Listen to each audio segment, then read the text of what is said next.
Kinamusta ko na rin kung may leak problem yung dyan, ano kalaki yung lot area nila, yung end lot. Medyo nakabaga mga setup o sample. Atina rin po, pero walang lang. Yan, living area. Pero ito, balak po nila. Yan, medyo dito makikita nyo, matagal na 24. So ito na yung pinag-desenyo, tapos ang pinaka-fin. Ito yung project namin na hindi naman ganun kalaki, pero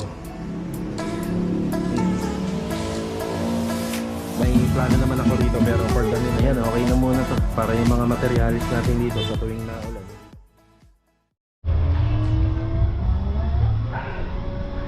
Mga karos, good morning. Araw po ng linggo ngayon, August 11. Ayan, magkasama kami ni Mrs.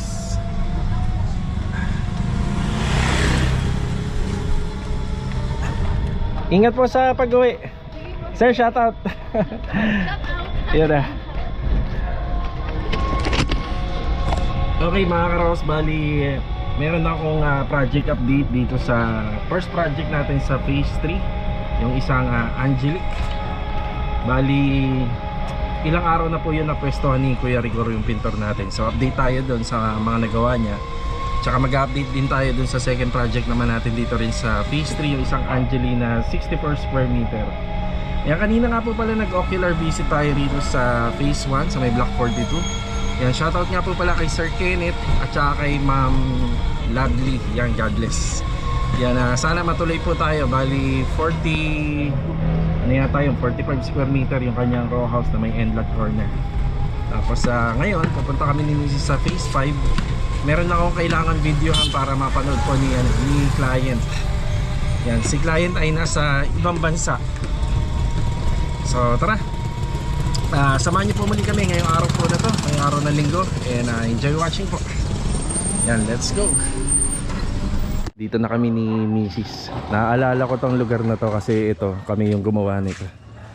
Yan, shoutout kila ma'am at saka kay Sir Jay. Yan, Jay Manansala. Yan, God bless po. Yan, marami pang ipapagawa dito. Yung ano nga, yung permit nila, front and back extension yan. Pero as of now, nag-iipon pa sila para dito sa harapan ng bahay. Okay ma'am, bali nandito na tayo. Ayan. Ang gusto ipagawa ni client dito is yung extension paikot. Ang napansin ko lang dito sa ocular, okay naman po yung ground level. Yan, okay naman. Actually, dinadaanan ko to eh. At saka nung mga time na gumagawa kami rito, dito kami dumadaan. Yan, dumadaan kami dito. Yan, kinamusta ko na rin kung may leak problem yung dyan banda nila. Kasi ang pagkakaalam ko nun, dinamay namin yan sa, may inayos kaming konti dyan. So sabi naman nung may tao dito, wala naman daw problema. So sa lupa, maayos naman. Wala naman po ako magiging problema. Kailangan ko lang malaman to kung gaano kalaki yung lot area nila, yung end lot. Kasi hindi ko alam kung maghahati sila rito. Kasi depende kung mas malaki sa kanya or mas maliit to. Hindi kasi porket ano to, yung end lot, eh hati kagad. So magbe-base tayo dun sa contract nila. Ang isa sa napansin ko, ayan, naka-tiles na. Yung naka-tiles na po to.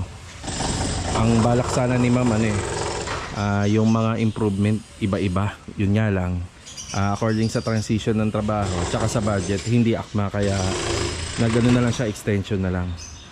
So ito pwede to. Isa sa nakita ko lang dito, itong poste ng kontador ng kuryente na napunta rito banda, pero okay naman na sa. Pero okay naman na to. Yun nga lang, sa makaka-apekto kasi ito doon sa plano ng gate. Pwede dito na lang yung gate, tapos mayroong isang service entrance. So hindi lahat ng na-ocular natin maganda po yung yung sitwasyon. Ito, bigyan ko kayo ng isang idea. Ito maganda. Yan o. Yun. So wala nakaharang na na meter base or yung private pool. Yung private pool niya, yan, tumutok pa dun sa harapan ng bahay. So ito lang yung pinunta natin. Si client, manunood po siya kapag in-upload natin to, kaya ito, binidyohan natin. Tapos hindi na po natin dinamay yung loob, may tao na po dyan. So sa ocular, yun lang napansin ko, naka-ano na siya, naka-tiles na. Tapos yung tiles na ginamit medyo matte, kaya madumihin. Kung matutuloy kami, kinakailangan namin bumili ng mga trapal, ng sapin, para hindi po magasgasan. Tapos siguro kailangan namin gumawa ng mixing board. So lahat po yun masasama sa costing. So yun lang yung disadvantage pag may tiles na ng ganyan. Tapos marami pang i-improve dito sa extension. Yan, kompleto naman siya. Ready na yata rin ng ayan, may tubig na, may kuryente. So permit na lang ang hinihintay nito. Yan, shoutout po sa inyo ma'am. Yan, ingat po kayo dyan lagi. Okay. Ayan, nandito tayo. Yung flooring nga lang nagpantay. Usually dapat itong sa garahe medyo nakabaga Tapos yung sa pinagagawa ni client dito, bali gawa na yung unit. Ito yung isang setup o sample. Atina rin po, pero walang dinimolish dito. Ito pa, balak po nilang ipatibag to, tsaka itong pader na to. Tapos ito, mini sala lang. Yan, living area. Pero ito, balak po nila yung TV mapapunta po dito. Yan, luluwag po kasi kapag natibag to. Tapos ito naman, balak nilang gawing bar counter. Yan, medyo maluwag-luwag din yung setup nito. Yung sa ginawa namin, nandyan yung dining table, nandyan yung dining area. Dito na lang nila nilagay, medyo maliit na nga lang. Okay na kami dito. Ayun. So, ayan po yung bahay. Yun nga lang, napansin ko lang, yung flooring sa garahe pumantay dun sa loob ng bahay. Yan na. Yan na. Thank you kay sir sa nagpa-ocular. Bali maghihintay po daw siya sa amin. So sa ngayon nanghingi lang siya ng quotation. Dito nga pala yan sa phase 6 yung sa ginawa namin dito. Ayun yung ginawa namin yung ongoing. Yan, bali manananghalian lang muna kami. Tapos mamaya magbibigay na ako ng update dun sa phase 3. Sige sis. Tara.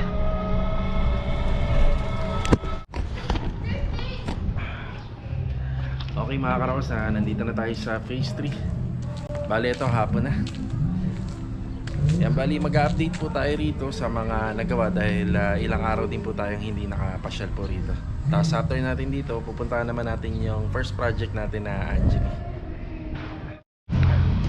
Okay, bali dito makikita nyo, matagal na namin pong sinegregate yung basura rito. Pero imposible naman na walang pumupuntang truck ng basura rito. Pero talagang hindi hinahakot. Ayan, puro basura na lang po yan. Wala na pong wala nang debris. Pero siguro kung matsitsempohan namin yung truck na dadaan dito, yan, pilit na lang po natin yan ipapahakot. Yan talagang totally basura na yan. Siguro magbigay na lang tayo para hakutin. Tapos ito naman yung buhangin na to, yan yun nandito dati. Ayan, pinalinis na po natin kasi parang ite-turn over na yata yung kabilang unit. Ayan, sobrang linis na po. Bali ano na lang to, panambak na lang to yung mga pinagbistayan. Sa gilid, ito yung panambak namin. Yan, panambak pa yan. Tapos dito, hindi pa natatapos yung mga pinapaliwanag ko rito kasi puro masilya pa lang po to. Yan, bali lilihain yan after maliha, acrylic sa primer uli. Then top coat na. Ayan, may nagbibidyo araw kasi ng linggo ngayon.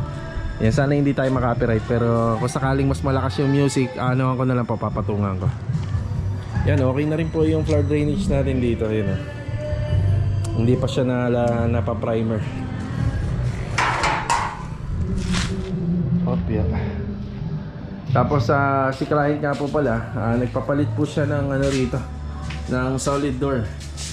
Saka ito sa main door. Ang sukat po ata nito nasa 90 cm, pati yung hamba.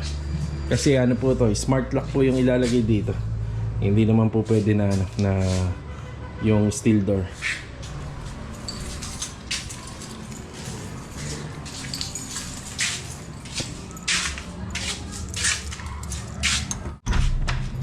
Bali dito naman tayo sa loob. Ayan, overall paint na lang po ito. Ayan, puro masilya. Tapos dito is yung tiles sa hagdanan. Yan yung ating TV console. Pintuan niya nakakabit na rin. Sa main door yan. Yan, pinalitan natin ng solid door po yan, pati yung door dyan. Ang wala na lang po dyan yung smart lock. Smart lock na lang po yan. Yan, double coated panel.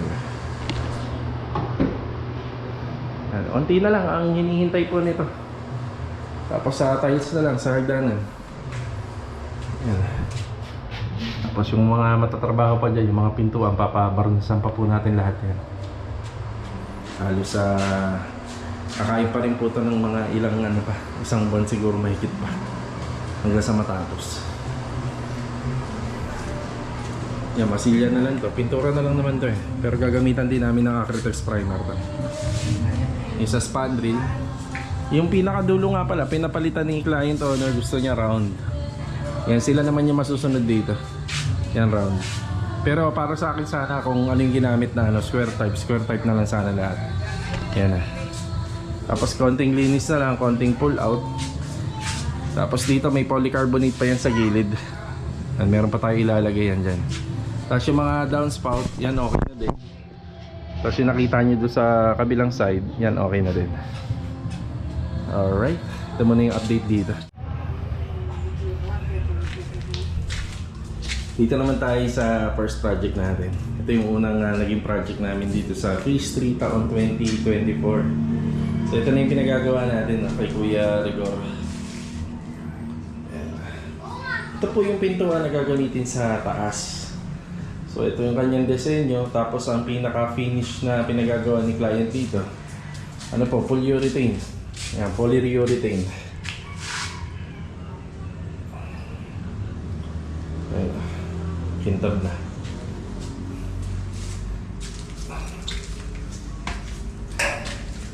Yan po yung pinapatrabaho muna natin kasi sa barniz dito, yan lang naman, pati yung hambas sa taas.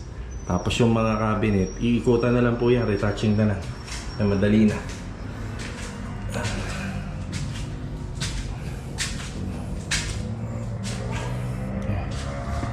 Yun.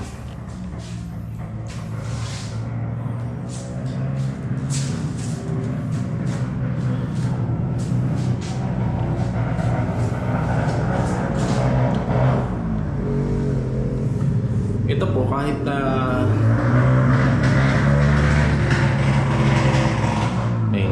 motor. Ito po kahit maanohan po ito, ilang beses po ito mapatakan ng pintura o madumihan ng alikabok, pupunasan na lang po ito. Yan, punas na lang yan. Kahit mauna po siya, tapos kahit mag-retouch to, madali nang lilinisin. Yung kulay na lang nito, ididikit yan kasi dito eh.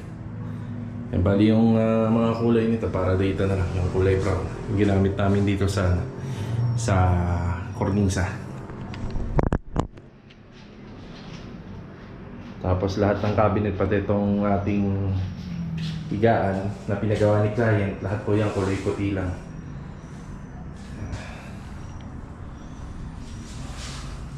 Ito yung project namin na hindi naman ganun kalaki pero matrabaho. Yan, matrabaho po siyang gawin. Yan, retouching paint na lang naman na yan eh. Halos matatapos na po lahat yan. Tapos yung isang kulang na tiles dito, meron na si client. Ito nga pala, may ano rin, may CR din dito sa taas. Yan o, yung una natin pinuntahan kanina, meron din yun, hindi ko na inakyat. Yan.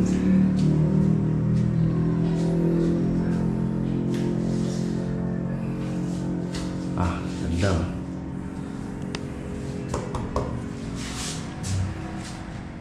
Yata sukat nito eh 2x5 2x5 po to, kaya naka-usli na siya rito.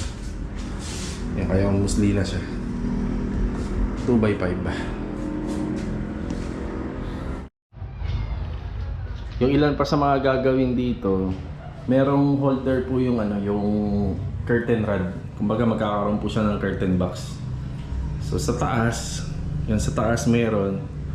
Ang alam ko meron din yata dito eh. Yan, double check na lang kayo. Tapos dito parang Venetian blinds na lang. Ayan. Ayan. Bali ano pa lang to, yung nakita natin sa taas, naka-sanding sealer pa lang. Tapos ang gagamitin po na ano rito, top coat, yung Hudson na polyurethane. Yan. Mga karos, hanggang dito na lang po muna yung vlog natin po ngayong araw po ng linggo. Ayan, kita-kita na lang po ulit tayo for the next video. So sa mga gusto nyo ng mas magandang quality po ng pintuan, ito pwede nyo gawin to, yung Hudson. Polyurethane. Yan, mas maganda po yan. Medyo mahal nga lang ng konti yung niya, yung top coat. Pero kung gusto nyo, mas okay to. Mas matagal kasi ang buhay nito. Ano ba? Alright. So, paalam po muna. Kita-kita na lang po ulit for the next video. Yan, ingat po ang lahat. Ito, God bless. Ayan, kasama natin si Louie at saka si Master Jojo rito sa bahay. Yung lona ko rito, dito ko na lang pinalalagay sa loob. Sa tuwing umuulan kasi, lalabas pa ako para i-antay yung tali. Yan, di bali, may plano naman ako rito pero for the meantime muna to. Yan, lona.